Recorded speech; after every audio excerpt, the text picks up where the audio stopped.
Hello everyone. आज का हमारा टॉपिक है डिरिचलेट इंटीग्रल। ये जो हम ट्रिपल इंटीग्रल करते हैं वॉल्यूम फाइंड करने के लिए, मास फाइंड करने के लिए किसी भी सरफेस या किसी भी सॉलिड का, तो उसके लिए हमें लिमिट्स की ज़रूरत होती है। लेकिन बिना लिमिट्स के भी हम उसको सॉल्व कर सकते हैं, जिसके लिए डिरिचलेट ने एक डायरेक्ट फार्मूला दिया था।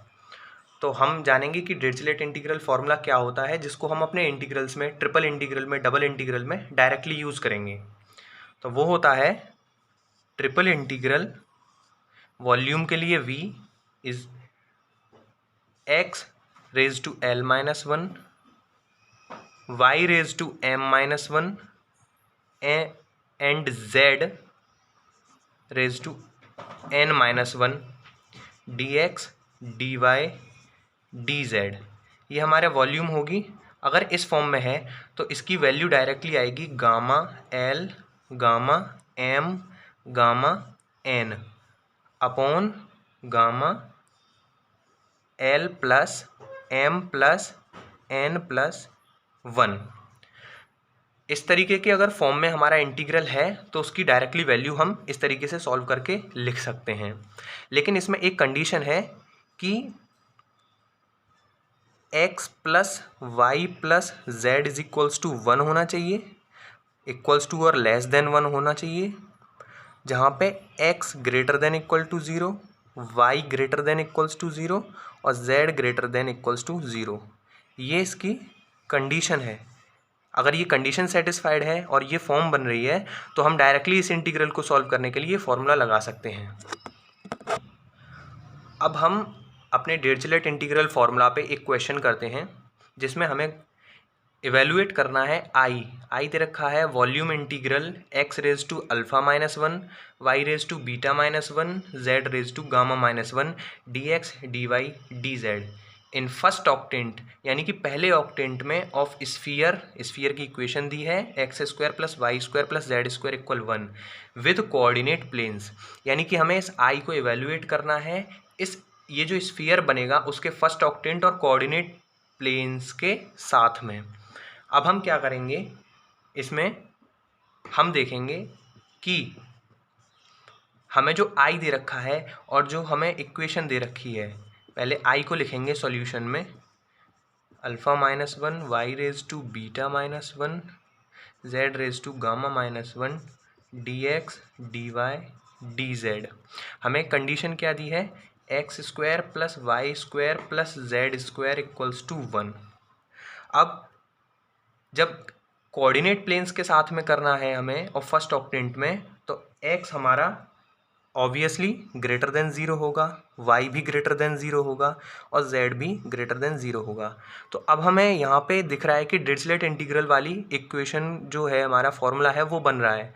लेकिन उसके लिए हमें कंडीशन भी देखनी पड़ती है। कंडीशन क्या थी हमारी, x plus y plus z is equals to one. क्या ये कंडीशन बन रही है हमारी?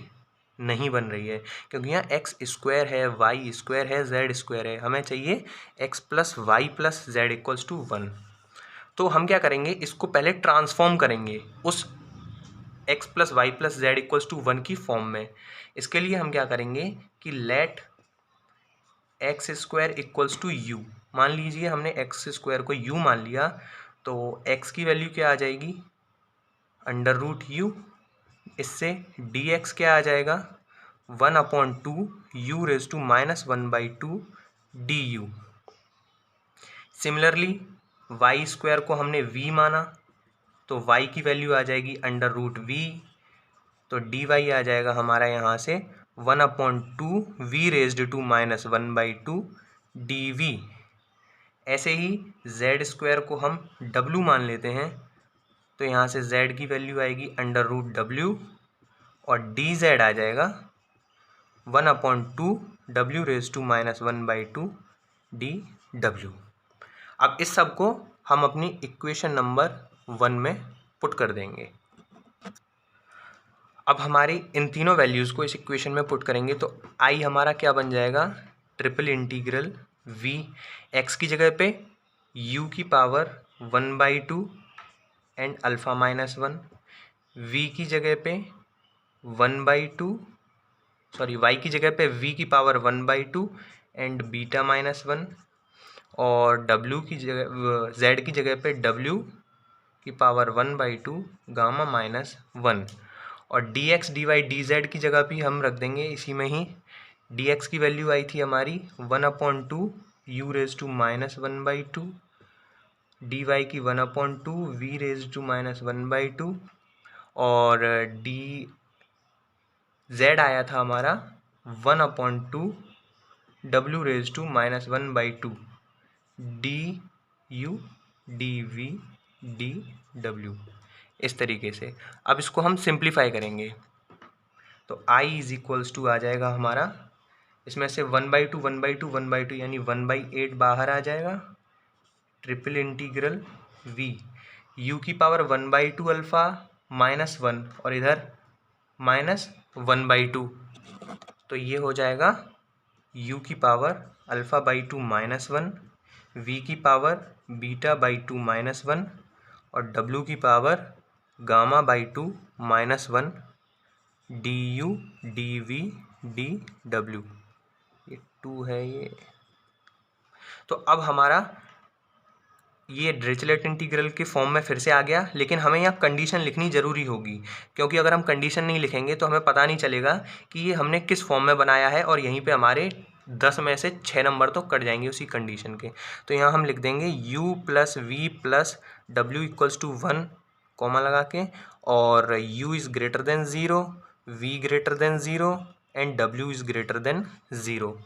तो इस तरीके से हमारा ये डिरिचलेट इंटीग्रल के फॉर्म में बन गया। अब हम इसमें डायरेक्टली अपना फॉर्मूला लगा सकते हैं, देखते हैं कैसे लगाते हैं। यहाँ पे अब हम इसमें डायरेक्टली फार्मूला लगा सकते हैं। तो फार्मूला क्या था, ये 1/8 तो बाहर आ जाएगा कांस्टेंट, और फार्मूला क्या था, गामा, यहाँ पे l की जगह पे अब α/2 आ गया, तो गामा α/2, यहाँ पे गामा β/2, यहाँ पे gamma of γ/2 upon gamma of तीनों का सम +1 α/2 + β/2 प्लस γ/2 + 1। तो ये हमारा आंसर हो जाएगा, ये इसका एवैल्यूएशन हो जाएगा, क्योंकि हम गामा ऑफ α/2 β/2 ये हमारे वेरिएबल फॉर्म में है, तो इसको हम डिटरमाइन नहीं कर सकते। अगर हमारे पास अल्फ़ा बीटा गामा की वैल्यू होती तो हम यहाँ रख देते और हमारे पास एक न्यूमेरिकल वैल्यू आ जाती, और नहीं है तो हम ऐसे ही आंसर छोड़ देंगे। ये हो गया हमारा डिरिचलेट इंटीग्रल। Thank you.